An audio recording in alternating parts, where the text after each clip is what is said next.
Welcome back students. आज कुछ numerical discuss करते हैं जो लैप्लास ट्रांसफॉर्म से रिलेटेड हैं, या कहना चाहिए कि जो इनिशियल कंडीशन के न्यूमेरिकल हम लोगों ने पहले भी किए हुए हैं वो भी आप लैप्लास ट्रांसफॉर्म से सॉल्व कर सकते हैं। ठीक है, बट कुछ एग्जांपल्स के थ्रू समझना इसको ज़रूरी है कि किस तरीके से हम लोग लैप्लास ट्रांसफॉर्म अप्लाई करेंगे किसी भी न्यूमेरिकल में। ठीक, तो चलिए समझते हैं। एग्जाम्पल नंबर न्यूमेरिकल नंबर 4.4 है, आपकी वही वैन वेलकनबर्ग की बुक है। क्या वो है, क्या बोल रहा है ये numerical? In the network of the figure the switch K is in position A for a long period of time. पहले से बोल दिया है कि जो पोजीशन ए पे है स्विच, पोजीशन ए पे लॉन्ग पीरियड ऑफ टाइम के लिए है। मतलब आपको पता समझ में आ जाना चाहिए लॉन्ग पीरियड ऑफ टाइम का क्या मतलब होता है, कौन सी कंडीशन लेके चलनी है, स्टेडी स्टेट कंडीशन लेके चलनी है। जब हम कौन सी पोजीशन पे रहेंगे, पोजीशन ए पे रहेंगे। At T equals to zero the switch is moved from position A to B. A से बी में आ जाता है स्विच जब कौन से टाइम पे हम जाते हैं, टी इक्वल टू जीरो पे जाते हैं। तो जीरो से पहले वो ए पे है, जैसे ही जीरो हुआ वो बी पे स्विच हो जाता है। हमको वी टू टी की वैल्यू निकालनी है, हमको वोल्टेज निकालना है वी टू। ठीक है, find V two T using the numerical values given in the network. Assume that the initial current in the 2 henry inductor, कहाँ पे ये 2 हेनरी इंडक्टर है, 2 हेनरी इंडक्टर में कोई भी इनिशियल करंट फ्लो नहीं हो रहा है, वो जीरो है। इस तरीके से हमको ये प्रॉब्लम दिया हुआ है। आप देख सकते हैं ये फिगर है, 1 वोल्ट की बैटरी है, ये 1 ओम का रेजिस्टेंस है, ये 1 हेनरी का इंडक्टेंस, 1/2 ओम का रेजिस्टेंस और ये 2 हेनरी का इंडक्टर, और हमको वी टू की वैल्यू फाइंड आउट करनी है। ठीक है, तो t equals to zero minus पे switch was at position A for long time. Position A पे लॉन्ग टाइम के लिए है, इस सर्किट को इग्नोर कर दीजिए आप। तो आपके पास 1 ओम और 1 एच का ही सर्किट बचेगा, और लॉन्ग टाइम है। लॉन्ग टाइम मतलब कौन सी कंडीशन? Steady state condition. और आपको पता है कि स्टेडी स्टेट कंडीशन में इंडक्टर का बिहेवियर क्या होता है? शॉर्ट सर्किट होता है। तो इंडक्टर क्या हो गया भाई? शॉर्ट सर्किट हो गया। ये 1 ओम का रेजिस्टेंस है, ये 1 वोल्ट की बैटरी है। क्या मैं करंट कैलकुलेट कर सकता हूँ? बहुत बड़ी आसानी से कैलकुलेट कर सकता हूँ, V/R सीधे। तो कितना आ गया? 1 एम्पियर आ गया यहाँ से। ठीक है, आगे चलते हैं, इस प्रॉब्लम को सॉल्व करते हैं। नेक्स्ट पेज पे जब हम जाएंगे तो आपको दिखेगा कि इसमें T equal to zero plus पे सर्किट बना हुआ है। जब हम T equal to zero plus पे सर्किट पे जाएंगे तो हमारा जो पोजीशन ए है वो यहाँ पे था, वो पोजीशन बी पे शिफ्ट हो गया। जब वो पोजीशन बी पे शिफ्ट हुआ है तो क्या क्या कंपोनेंट बच जाते हैं हमारे पास? एक 1 हेनरी का इंडक्टर है, एक 1/2 ओम का रजिस्टर है, और एक 2 हेनरी का इंडक्टर है। ठीक है, और हमको वी टू की वैल्यू को कैलकुलेट करना है। जब हम कन्वेंशनल मेथड से इसको सॉल्व करते थे, आपको याद होगा हमने ये प्रॉब्लम सेम इस तरीके का प्रॉब्लम, सेम प्रॉब्लम नहीं, इस तरीके का प्रॉब्लम हमने कन्वेंशनल मेथड से किया हुआ है। जब हम कन्वेंशनल मेथड से सॉल्व करते हैं तो क्या करते हैं, हम सीधे यहाँ पे केवीएल या केसीएल अप्लाई करते हैं। अब यहाँ तो केसीएल अप्लाई करना ज़्यादा ईजी है। केसीएल अप्लाई करते, केसीएल अप्लाई करके एक डिफरेंशियल इक्वेशन या इंटीग्रल इक्वेशन फॉर्म करते और फिर उसको सॉल्व करने की कोशिश करते हैं। यही है हमारा मेथड सॉल्व करने का। इस बार हम क्या करेंगे, लैप्लास ट्रांसफॉर्म को अप्लाई करेंगे। केसीएल तो अप्लाई करना ही है, और केसीएल अप्लाई करने के बाद हमको क्या अप्लाई करना है? लैप्लास ट्रांसफॉर्म को अप्लाई करना है। ठीक है, चलिए देखते हैं कैसे करेंगे। तो सबसे पहले इसके अक्रॉस अगर मुझे इक्वेशन चाहिए किसका? करंट का। तो करंट का इक्वेशन क्या होगा भाई? है ना, वोल्टेज का इक्वेशन क्या होता है? इंडक्टर के अक्रॉस LdI/dt होता है। ठीक है, तो करंट का इक्वेशन क्या होगा? इंटीग्रल वाला होगा। तो इंटीग्रल V2t, क्योंकि भाई ये वोल्टेज है वो इसमें कॉमन है, बीच में कोई भी सब्सटेंस, यहाँ बीच में कोई भी यहाँ पे आपका कोई कंपोनेंट नहीं है, तो ये जो V2 है आप कॉमनली यहाँ पे अज्यूम कर सकते हैं। तो ये जो V2 है, V2 इंटू डी टी, या V2t इंटू डी टी भी लिख सकते हैं। 1 मतलब 1/L, और L की जगह क्या लिख दिया हमने? 1। ठीक है, तो 1/L V2dt हो गया, तो 1/N V2dt। नेक्स्ट है V2 upon this resistance, V2 upon this resistance plus, अब L की जगह 2 आ गया तो 1/2 अगेन V2। ठीक, अब ये जो मुझे इक्वेशन मिला, इस इक्वेशन में मैं लैप्लास ट्रांसफॉर्म को क्या कर दूंगा? अप्लाई कर दूंगा। चलिए अप्लाई करते हैं लैप्लास ट्रांसफॉर्म को। इंटीग्रल का इक्वेशन मैंने पिछली 2 क्लासेस में आपको समझा दिया किस तरीके से हमको हैंडल करना है। Fs/S होता है, तो F क्या है इस बार? V2 है, तो V2S/S plus V2t dt, t equal to zero पे। मतलब क्या कोई इनिशियल वैल्यू है V2 इस पर्टिकुलर इंडक्टर के अक्रॉस? क्या कोई इनिशियल वैल्यू स्टोर्ड है? उसको हमको ध्यान में रखना पड़ेगा, वो देख लेंगे। ठीक, ये 2 चला गया ऊपर तो ये 2V2 हो गया, और लैप्लास ट्रांसफॉर्म के तो 2V2S हो गया, T से S में ट्रांसफ़र हो गया। ठीक है, प्लस अगेन अब ये 1/2 तो कॉमन रहेगा, क्योंकि 1/2 में मेरा जो है वो इस इंडक्टर के कारण आया हुआ है, तो कॉमन क्वांटिटी हो गई। ठीक है, 1/2 आप ब्रैकेट से बाहर भी लिख सकते हैं। फिर हम देखते हैं कि V2 का जो लैप्लास ट्रांसफॉर्म है वो हो गया V2S, और यहाँ से आ गया V2S/S। ठीक है, फॉर्मूले से, जो इंटीग्रल का फॉर्मूला होता है वहाँ से आया V2S/S प्लस ये वही जैसे हमने यहाँ पे लिया है सेम चीज़ हमको यहाँ पे लेनी पड़ेगी। अब हमको ये देखना है कि ये जो इनिशियल वैल्यूज़ हैं, ये इनिशियल वैल्यू किसके अक्रॉस है, 1 हेनरी के इंडक्टर के अक्रॉस, और ये जो इनिशियल वैल्यू है वो किसके अक्रॉस है, 2 हेनरी इंडक्टर के अक्रॉस। जब मैंने आपको प्रॉब्लम रीड किया था तो ये बताया था कि 2 हेनरी इंडक्टर के अक्रॉस कोई भी इनिशियल करंट फ्लो नहीं हो रहा है। This was given in the problem itself. There is no current, initial current और previous current is flowing across the 2 henry inductor. तो 2 हेनरी इंडक्टर के अक्रॉस अगर कोई इनिशियल करंट नहीं है तो मतलब ये फैक्टर यहीं से क्या हो गया, इग्नोर हो गया। तो सिर्फ आपके पास क्या बचेगा, V2S/2S। ठीक है, ओके। अब ये जो है अभी अभी थोड़ी देर पहले हमने 1 हेनरी इंडक्टर के अक्रॉस एक करंट को कैलकुलेट किया है, t=0 पे किया है कि नहीं किया? क्या कैलकुलेट किया t=0 पे? 1 एम्पियर का करंट निकाला है आपने पिछले पेज पे, है ना। तो इसका मतलब ये है क्योंकि इंडक्टर की क्या प्रॉपर्टी होती है, वो करंट को स्टोर करके रखता है, तो जो प्रीवियस करंट है वही वो आगे भी कैरी करेगा, है ना। इसलिए हमको अलग से और एनालिसिस करने की ज़रूरत नहीं है। तो जो 1 एम्पियर करंट फ्लो हो रहा था पिछले वाले सर्किट में, वहाँ पे भी ये 1 हेनरी का इंडक्टर था, ये कॉमन था क्योंकि इस तरीके से कनेक्टेड था, पहले ए पोजीशन पे अब वो बी पोजीशन पे है, इज इट नॉट। तो इस 1 हेनरी के इंडक्टर के अक्रॉस एक 1 एम्पियर का करंट फ्लो हो रहा है। ठीक, अब आप आ जाइए सीधे यहाँ पे, या फिर इसको और सॉल्व करें तो ये है V2S/S, ये यहाँ से आया, इसकी जगह हमने 1 एम्पियर का करंट प्लेस कर दिया क्योंकि ये करंट का ही इक्वेशन है, ये 1/S हो गया, प्लस 2V2S, ये V2S/2S, और इसको हमको 0 लेके चलना है क्योंकि हमको दिया हुआ है न्यूमेरिकल में। ठीक, अब यहाँ पे आ जाते हैं, फिर इसको सॉल्व करना है, कुछ नहीं, ये S कॉमन था, इसको सॉल्व किया, 2V2S। अब ये तो अब मैथमेटिक्स हो गया ये।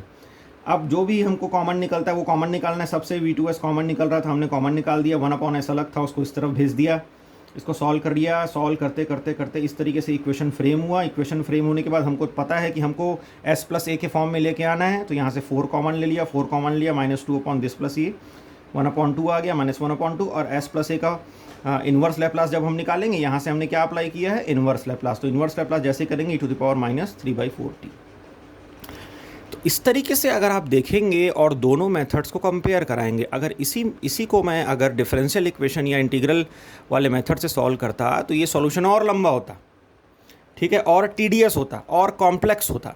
लेकिन लैप्लास ट्रांसफॉर्म क्या करता है, आपके जो भी इंटीग्रेशन डिफरेंशिएशन वाले इक्वेशन है उनको बिल्कुल सिंपल एल्जेब्रिक इक्वेशंस में कन्वर्ट कर देता है। यही लैप्लास ट्रांसफॉर्म का एडवांटेज है। और इस तरीके से आप समझ सकते हैं कि कोई भी प्रॉब्लम अगर आपको दिया हो तो आप लैप्लास ट्रांसफॉर्म के थ्रू ईजिली अप्लाई कर सकते हैं, उसको ईजिली उसको सॉल्व कर सकते हैं। एक चीज़ बस इसमें ध्यान देने वाली बात है जो आपको नोट करके रखना है बहुत ध्यान से, वो ये है कि लैप्लास ट्रांसफॉर्म के फॉर्मूले आपके दिमाग में बिल्कुल क्लियर होने चाहिए, और इन्वर्स लैप्लास कैसे लेना है ये भी आपको अच्छे से क्लियर होना चाहिए। अगर आपको लैप्लास और इन्वर्स लैप्लास के फॉर्मूले या उससे रिलेटेड मेथडोलॉजी क्लियर नहीं है तो आपको हमेशा इसमें मिस्टेक होगी इनके आंसर्स में, ठीक है। तो इसकी प्रैक्टिस करनी पड़ेगी आपको, ये बस मेरा कहना है, ठीक। चलिए एक और क्वेश्चन करते हैं। ये क्वेश्चन जो है बहुत इंपॉर्टेंट है, मैंने आपको बताया भी था कि क्वेश्चन बार बार एग्ज़ाम में आता है, आया भी है, और इसको हमने पिछली बार जब हमने सॉल्व किया था, ये मैंने शायद एग्ज़ाम में भी दिया था आपको CT 1 में। जब पिछली बार हम लोगों ने इसको सॉल्व किया था तो हम लोगों ने उसको नॉर्मल डिफरेंशियल इक्वेशन वाले फॉर्म में सॉल्व किया था। अब देखते हैं क्या लैप्लास ट्रांसफॉर्म के थ्रू ये फॉर्मूला, ये जो क्वेश्चन है वो बन सकता है, और अगर बन सकता है तो क्या डिफरेंस है लैप्लास ट्रांसफॉर्म के अप्रोच में और जो नॉर्मल अप्रोच था उसमें, ठीक है। ये समझने की कोशिश करते हैं। चलिए पढ़ते हैं न्यूमेरिकल फिर से एक बार। The network of the figure reaches a steady state with the switch K open. जब स्विच के को ओपन करते हैं तो ये जो नेटवर्क है वो स्टेडी स्टेट में जाता है। t=0 पे स्विच के इज़ क्लोज्ड, इसका मतलब 0 पे स्विच जो है वो क्या रहेगा, ओपन रहेगा, और जब स्विच ओपन होगा तो ये नेटवर्क कौन से स्टेट में रहेगा, स्टेडी स्टेट में। जब t=0 होगा तो ये स्विच क्या हो जाएगा, क्लोज हो जाएगा। हमको किसकी वैल्यू फाइंड आउट करनी है, IT की, जो भी हमको न्यूमेरिकल वैल्यू दी हुई है इस पर्टिकुलर प्रॉब्लम में। और क्या करना है, हमको टाइम कांस्टेंट भी निकालना है और इसका वेव फॉर्म भी बनाना है। ये प्रॉब्लम हम लोग सॉल्व कर चुके हैं तो आपको रिलेट करना ईजी हो जाएगा। अब t=0 पे सर्किट बना लीजिए, स्विच को कर लिया हमने ओपन, ये हो गया स्विच ओपन। स्विच ओपन होने के बाद इस तरीके का सर्किट, इस तरीके के सर्किट को फिर कुछ नहीं है, आपने सिर्फ I की वैल्यू को निकाला है, तो ये R है और ये V है, यहाँ से निकल गया 0.6 एम्पियर, ठीक है। अब t=0 पे आ जाइए, जब आपने क्या कर दिया है, सर्किट को यहाँ से इसको क्लोज कर दिया। जब इसे आपने इसको क्लोज किया तो ये वाला जो वैल्यू है इसकी कोई ज़रूरत नहीं है अब आपके पास, क्योंकि ये जो हो गया लूप के अंदर। अब आपके पास क्या बचा, कहाँ पे फ्लो हो रहा है I0+, 20 ओम, 10 वोल्ट और ये 1/2 हेनरी के क्रॉस, है ना। तो इस तरीके से इक्वेशन बना दिया आपने KVL का 10 equals to 20IT plus 1/2 DIT/dt LdIT/dt से। फिर अब इसमें हमने क्या किया था, आपको ध्यान होगा, हमने डिफरेंशियल इक्वेशन का फॉर्मूला लगाया था, P निकाला था, Q निकाला था और उस तरीके से उसको सॉल्व किया था। अब हम ऐसा नहीं करेंगे, हम उससे इजी मेथड अप्लाई करते हैं। हम क्या करते हैं, लेप्लास ट्रांसफॉर्म करते हैं। तो यहाँ से हम लेप्लास ट्रांसफॉर्म स्टार्ट करेंगे, applying Laplace transform to this equation. तो क्योंकि ये 10 है, 10 क्योंकि यूनिट में है, मतलब अगर वो फिक्स है, तो हम हमेशा ध्यान में रखेंगे जब इस तरीके का कोई वोल्टेज सोर्स आपको दिया होगा तो ये हिडन फॉर्म में यूटी हमेशा मल्टीप्लाइड होगा। मैंने आपको बताया है कि यूटी जो है उसका एम्पलीट्यूड 1 होता है t= 0 पे। जब भी कोई कांस्टेंट वोल्टेज आपको मिले कभी भी, चाहिए ये वाला प्रॉब्लम नहीं, किसी भी कॉम्पिटिटिव एग्जाम में भी आप हमेशा ध्यान रखना, जब भी कोई कांस्टेंट वोल्टेज मिले उसके साथ आप जो है यूटी को अपने आप मल्टीप्लाई कर सकते हैं। यूटी को टाइम डोमेन में मल्टीप्लाई करने से कोई फ़र्क नहीं पड़ता है, क्योंकि यूटी की वैल्यू 1 होती है टाइम डोमेन में। ठीक है, तो 10 वोल्ट के अक्रॉस आप यूटी ही लेके चलेंगे। किसी भी कांस्टेंट का जब भी हम क्या करेंगे, लैप्लास ट्रांसफॉर्म निकालेंगे, तो 10/s ही होगा, क्योंकि हिडन फॉर्म में उसके साथ यूटी मल्टीप्लाइड रहेगा। ठीक है, क्योंकि यूटी का लैप्लास क्या होता है, 1/s। तो 10 का क्या हो गया, 10/s, 20 × is। ठीक है, IT का लैप्लास IS प्लस L। अब ये है मेरा डिफरेंशियल फॉर्म। अभी तक हम लोगों ने इंटीग्रल का देख लिया, डिफरेंशियल का क्या होता है, SFS माइनस f(0). तो f क्या है यहाँ पे, I है, तो SIS माइनस I(0). I(0) मतलब इनिशियल करंट जो फ्लो हो रहा है। ठीक है, और इस तरीके से अब इसको सॉल्व करके देखते हैं कि फर्दर ये कैसे सॉल्व होता है। जब आगे चलेंगे और हम इसको सॉल्व करेंगे तो आप देख सकते हैं जो इक्वेशंस फ्रेम हुए हैं, है ना, समझना बहुत ही ईजी है। अब इसको सॉल्व किया गया, सॉल्व करने के बाद ये -10/s प्लस 20, अब उसी ब्रैकेट को सॉल्व किया गया। ठीक है, सॉल्व करने के बाद आप सॉल्व करेंगे तो आपको अपने आप समझ में आ जाएगा, जो प्रीवियस वैल्यू ली है मैंने इक्वेशन में उसी को फर्दर सॉल्व करके इस तरीके से लाया गया। ठीक है, आगे सॉल्व करेंगे। सॉल्व करने के बाद ये कहाँ से आया, 0.3, वो 2 कॉमन था, 0.6 मेरी इनिशियल वैल्यू थी, वहाँ से ये 0.3 मिल गया। सॉल्व करेंगे कॉपी में तो आपको अपने आप ही समझ में आएगा। ठीक है, ये हो गया आपका, जो भी कॉमन निकल सकता था आपने कॉमन निकाला। IS की वैल्यू निकालनी मुझे, तो IS के फॉर्म में ले आया मैंने, इस तरीके से इसको डिवाइड कर दिया। डिवाइड करने के बाद फिर हमने देखा कि और कैसे सिंप्लीफाई कर सकते हैं, तो ये आ गया।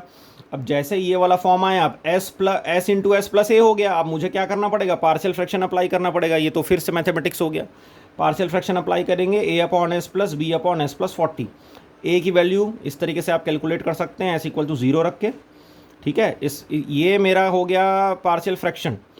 ओरिजिनल मेरा जो इक्वेशन है वो ये है, मुझे इस इक्वेशन में s=0 रखना है और कैलकुलेट करना है कि a की वैल्यू कितनी आ रही है। तो a की वैल्यू आती है 0.5 और ऐसे b की वैल्यू आती है 0.1। आप सॉल्व करेंगे, मैंने यहाँ पे दिखा दिया है फिगर में। आप जब सॉल्व करेंगे अपनी कॉपी में तो आपको भी सेम आंसर मिलेंगे। a की वैल्यू आती है 0.5 और b की वैल्यू आती है 0.1। 0.5 रख दिया यहाँ पे, 0.5/s 0.1/s प्लस 40 इस फॉर्मूले में, ये यहाँ से आया है। अब इसका क्या करना है, मुझे इन्वर्स लैप्लास निकालना है। तो इन्वर्स लैप्लास निकाल लो, IS का IT हो गया 0.5, ये तो 1/s है, तो 1/s का इन्वर्स क्या हो गया, UT। 0.1 e⁻⁻40t into UT। UT किसी भी के साथ मल्टीप्लाई कर सकते हैं जब हम टाइम डोमेन में होते हैं, क्योंकि UT की वैल्यू 1 होती है।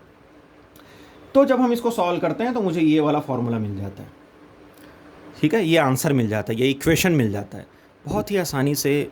अगर इसको हमने डिफरेंशियल इक्वेशन से सॉल्व किया होता, हम लोगों ने किया भी है, तो P की वैल्यू निकालो, Q की वैल्यू निकालो, फिर वापस इनिशियल वैल्यू में जाओ, फिर वहाँ से वैल्यू लेके आओ, तो प्रॉब्लम लंबा हो जाता है।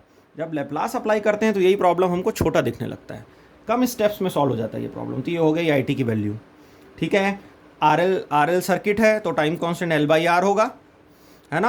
और टाइम कांस्टेंट कब निकालेंगे, जब हम t>0 पे होंगे, मतलब t=0 प्लस पे निकालेंगे। तो t=0 प्लस पे L कितना है, 1/2 और R कितना है 20। फिगर से आप देख लीजिए 1/40 आ जाएगा। ठीक है, अब इसका वेव फॉर्म सॉल्व करना है। तो ये तो हो गया मेरा क्या, फाइनल इक्वेशन। अब इस इक्वेशन में मैं एक बार t की वैल्यू 0 ले लूँ, 1 ले लूँ, 2 ले लूँ, तो मुझे क्या मिलने लगेगा, I का वेव फॉर्म। 0 लिया तो 0.6 आया, 1 लिया तो कुछ और आया, 2 लिया तो टाउ लिया तो ये आ गया। तो इस तरीके से वेव फॉर्म जो है डिक्रीजिंग ऑर्डर में रहेगा और एक समय के बाद वो क्या हो जाएगा, कांस्टेंट हो जाएगा, है ना। तो ये हो गया दूसरा प्रॉब्लम जिसको हम सॉल्व कर सकते हैं इस तरीके से। ठीक है, 4.8 आपका होमवर्क रहेगा, वो इसलिए क्योंकि वो बिल्कुल भी क्या बोलते हैं इसी मेथड से सॉल्व होने वाला है। पैटर्न जो है बिल्कुल सेम है, 4.8 भी आप अपने घर पे सॉल्व कर लो। ठीक है, प्रैक्टिस प्रॉब्लम जो है वो आपको करना चाहिए, है ना। अगर बुक नहीं है आपके पास तो मैं 4.8 आप मुझे बता देना, मैं आपको इक्वेशन मतलब सर्किट जो है वो आपके ग्रुप में डाल दूंगा। 4.13 को भी कवर कर लेते हैं। In the network shown the voltage source follows the law, एक लॉ फॉलो करता है वोल्टेज सोर्स, वो है v into E to the power -80। मतलब एक्सपोनेंशियली डिकेइंग वोल्टेज है हमारे पास। जो वोल्टेज है वो क्या हो रहा है, एक्सपोनेंशियली डिके हो रहा है with the value of a as a constant. a नहीं है, ये अल्फ़ा है, सॉरी ये अल्फ़ा है, अल्फ़ा t। ये जो अल्फ़ा है वो एक कांस्टेंट है और स्विच जो है वो t इक्वल टू 0 पे क्लोज हो रहा है। और तो स्विच जो है वो t इक्वल टू 0 पे क्लोज हो रहा है। हमको क्या करना है, दो चीज़ें निकालनी है। पार्ट ए है solve for the current assuming that alpha is not equal to R by L, और एक बार सॉल्व करना है when alpha equals to R by L. मतलब टाइम कांस्टेंट के इक्वल है अल्फ़ा और एक बार टाइम कांस्टेंट के नॉट इक्वल है। ठीक है, टाइम कांस्टेंट सॉरी, तो टाइम कांस्टेंट का अपोजिट है। तो अपोजिट वैल्यू या फिर आर बाई एल एक ऐसा कांस्टेंट लेके चलो आप, उसके इक्वल है और एक बार नहीं है। ठीक है, इस वैल्यू के लिए हमको सॉल्व करना है। चलो देखते हैं, सिंपल सर्किट है, आरएल सर्किट है ना, कोई कॉम्प्लेक्स सर्किट नहीं है, एक आरएल सर्किट है जिसके लिए हमको ये सॉल्यूशन निकालना है। तो t इक्वल टू 0 माइनस पे स्विच ओपन है जैसा दिया हुआ है हमको प्रॉब्लम में। तो स्विच ओपन होने के बाद, जब स्विच ओपन रहेगा तो कोई करंट फ्लो ही नहीं होगा, क्योंकि इस सर्किट में अगर यहाँ पे स्विच है, अगर वो ओपन होगा, ओरिजिनल सर्किट बना नहीं हुआ, आप ये ध्यान रखो, यहाँ पे एक स्विच था पहले ओपन था, तो ओपन होने के कारण ये सर्किट जो है वो ओपन रहेगा, इसलिए I0 माइनस की वैल्यू क्या रहेगी, 0 ampere. t equal to 0 plus पे स्विच क्या हो गया, यहाँ पे क्लोज हो गया और इस तरीके से फ्लो हो रहा है। लैप्लास ट्रांसफॉर्म अप्लाई करेंगे हम लोग। Vt की वैल्यू पहले से दी हुई है, हमको कितना दिया हुआ है, v into E to the power minus alpha T. इसका जब आप लैप्लास निकालोगे तो निकलेगा v upon S plus alpha, बताने की ज़रूरत नहीं है। L का जो लैप्लास ट्रांसफॉर्म हो LS होता है, मैंने आपको बताया है LS है, तो L की वैल्यू कितनी है 1, तो यहाँ 1 रख दोगे तो कितना आ जाएगा, S आ जाएगा। और ये तो कांस्टेंट है, इसका कोई लैप्लास नहीं है।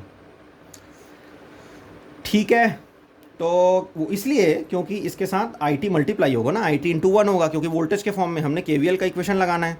तो IT इंटू 1 होगा, तो IT इंटू 1 तो IT ही होगा, तो IT का लैप्लास क्या हो गया, IS हो गया। ठीक, तो v upon S plus alpha equals to ये वाला IS प्लस, अब ये डिफरेंशियल इक्वेशन बनेगा यहाँ से, ये जो है यहाँ से डिफरेंशियल इक्वेशन बनेगा। क्यों बनेगा, क्योंकि भाई वोल्टेज का इक्वेशन लिखेंगे तो क्या आएगा, L D I by D T, is it not, L D I T by D T. L की वैल्यू कितनी है, 1 है, D I T by D T का जो है वो S I S minus I0 minus initial value कितनी है, 0 एम्पियर है।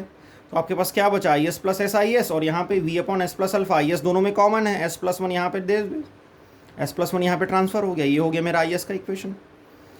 ठीक है, अब ये मेरा मास्टर इक्वेशन हो गया IS का। अब इसी को लेके मुझे सॉल्व करना है, एक बार मुझे देखना है R बाई एल के इक्वल है।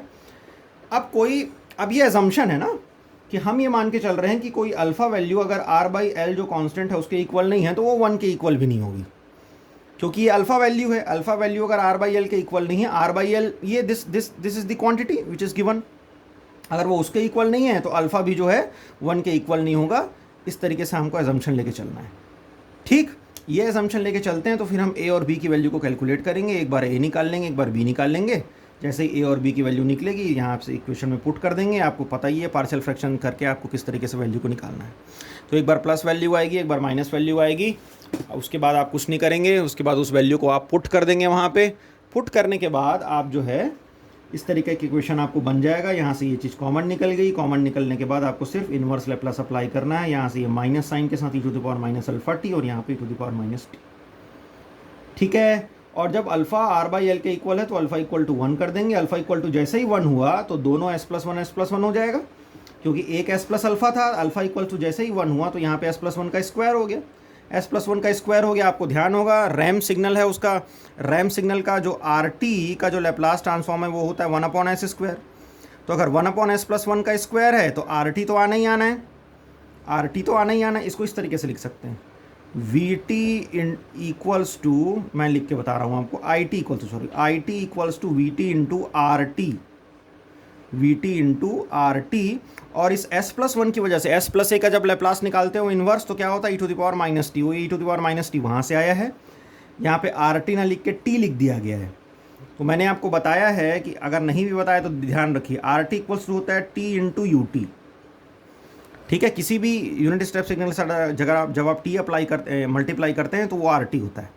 ठीक है, तो उस फॉर्मूले से अगर मैं इसको चेंज करूँ, ये गलत इक्वेशन है, इसको हम लिख सकते हैं v into T into E to the power minus T और साथ में UT मल्टीप्लाई करना पड़ेगा, तब आपका ये इक्वेशन जो है वो सही रहेगा। सो IT का जो इक्वेशन है वो इस तरीके से आएगा।